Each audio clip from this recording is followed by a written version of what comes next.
ఇగో నీ కొడుకు వస్తున్నాడు చూడు. అమ్మయ్య నా బిడ్డ వస్తుంది. ఏడబోయా బిడ్డ, ఏదో కోపంలో దెబ్బ కొట్టాను, నిన్ను అనంగపోయావన్న తిన్నావా? ఏమే ఇప్పుడు ఎప్పుడు తిన్నాడు ఏమో తీసుకెళ్ళి అన్నం పెట్టవే. నాకు అనుమతి ఇవ్వదు. నాకు ఇప్పుడు 20 లక్షలు కావాలి అర్జెంటు. 20 లక్షలా? 20 లక్షలు దేనికరా నీకు? పిచ్చి గిట్ట పట్టిందా? ఏం పిచ్చిపట్లే.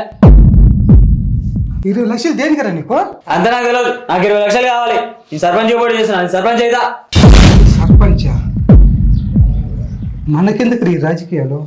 మనం ఏంటి, మన బతికేంది? పిచ్చి గిచ్చి కానీ పెట్టింది నీకు? ఎంత నాకు తెలియదు. 20 లక్షలు నీ లేకపోతే ఈ ఇల్లు నమ్ము, లేకపోతే నా ఆస్తి నాకు మంచి ఆస్త చూసినా వీడు అప్పుడు ఆస్తి పంపకాలు కడుకొచ్చాడు. ఆస్తి ఎక్కదరా? ఇది మీ తాత ముత్తాత సంపాదించిన ఆస్తి కాదు. ఇది నా కష్టాల్సి, నేను కష్టపడి సంపాదించిన ఆస్తి. ఇది పిచ్చి పిచ్చి వేషాలు వేస్తుంటే మెడబెట్టి బయటికి గెంటేస్తా నా కొడుక. నిన్ను ఏమనుకుంటావేమో. బయటికి గెంటేస్తావు. ఎందుకు బయటికి గెంటేస్తావు?